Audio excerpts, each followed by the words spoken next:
ஆன்மீக சிந்தனைகள். வணக்கம் அன்பான சகோதர சகோதரிகளே. இந்த உலகத்தில் மனிதனுக்கு எல்லாமே கிடைக்கிறது. பணம் கிடைக்கிறது, பதவி கிடைக்கிறது, மரியாதை கிடைக்கிறது. ஆனால் மன அமைதி கிடைக்கிறதா? நிம்மதி கிடைக்கிறதா?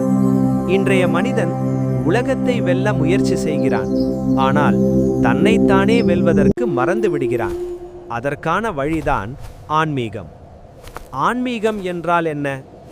ஆன்மீகம் என்பது கோயில் போவது மட்டுமல்ல, பூஜை செய்வது மட்டுமல்ல, ஜபம் செய்வது மட்டுமல்ல. நம் உள்ளத்தை சுத்தமாக வைத்திருப்பதே ஆன்மீகம். நான் யார், என் வாழ்க்கையின் நோக்கம் என்ன என்று சிந்திக்க வைப்பதே ஆன்மீக சிந்தனை. உலகம் மாற வேண்டும் என்று நினைப்பதற்கு முன் நாம் மாற வேண்டும். மனம் மனிதனின் பெரிய சக்தி. மனிதனுக்கு கிடைத்த மிகப்பெரிய வரம் மனம். அதே மனம்தான் நம்மை உயர்த்தும், நம்மை தாழ்த்தும். நீங்கள் நினைப்பது போலதான் உங்கள் வாழ்க்கை மாறும். நல்லதை நினைத்தால் நல்லதே நடக்கும், கெட்டதை நினைத்தால் குழப்பமே வரும். ஆன்மீகம் சொல்கிறது, மனத்தை கட்டுப்படுத்து, வாழ்க்கை உன் கட்டுப்பாட்டில் வரும். பொறுமை ஆன்மீகத்தின் அடையாளம். இன்றைய மனிதன் எதற்கும் பொறுமை இல்லை. உடனடி வெற்றி வேண்டும், உடனடி பணம் வேண்டும், உடனடி அங்கீகாரம் வேண்டும். ஆனால் இயற்கை சொல்கிறது, விதை போட்டு உடனே மரம் வராது, காத்திருந்தால்தான் பூ மலரும். ஆன்மீகம் நமக்கு கற்றுக் கொடுப்பது, நேரமெடுக்கும் விஷயங்களை நம்பிக்கையுடன் எதிர்பார்க்க கற்றுக்கொள்வது. மன்னிப்பு உள்ளத்தை லேசாக்கும் மருந்து.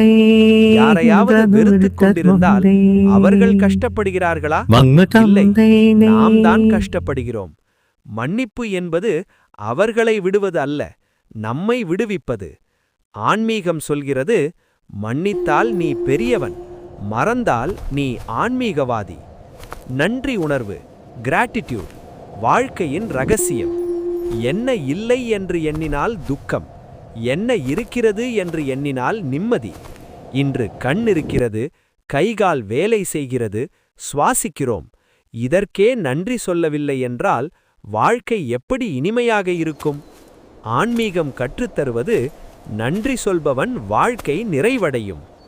அமைதி உண்மையான ஆனந்தம். உலகத்தில் ஓடி ஓடி சோர்ந்த மனிதன் அமைதியை தேடி கோயிலுக்கு வருகிறான்.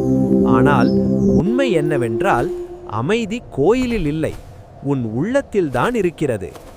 ஒரு நாள் 5 நிமிடம் அமைதியாக உட்காருங்கள். உங்கள் மூச்சை கவனியுங்கள், எதையும் நினைக்காதீர்கள். அந்த அமைதிதான் ஆன்மீக அனுபவம். அன்பர்களே, ஆன்மீகம் என்பது வாழ்க்கையிலிருந்து விலகுவது அல்ல, வாழ்க்கையை புரிந்து கொள்வது. பணம் சம்பாதியுங்கள், தவறு இல்லை. புகழ் பெறுங்கள், தவறு இல்லை. ஆனால் மன அமைதியை இழக்காதீர்கள், மனிதநேயத்தை மறக்காதீர்கள். உங்கள் உள்ளம் சுத்தமாக இருந்தால் கடவுள் உங்களிடம் தானாகவே வருவார்.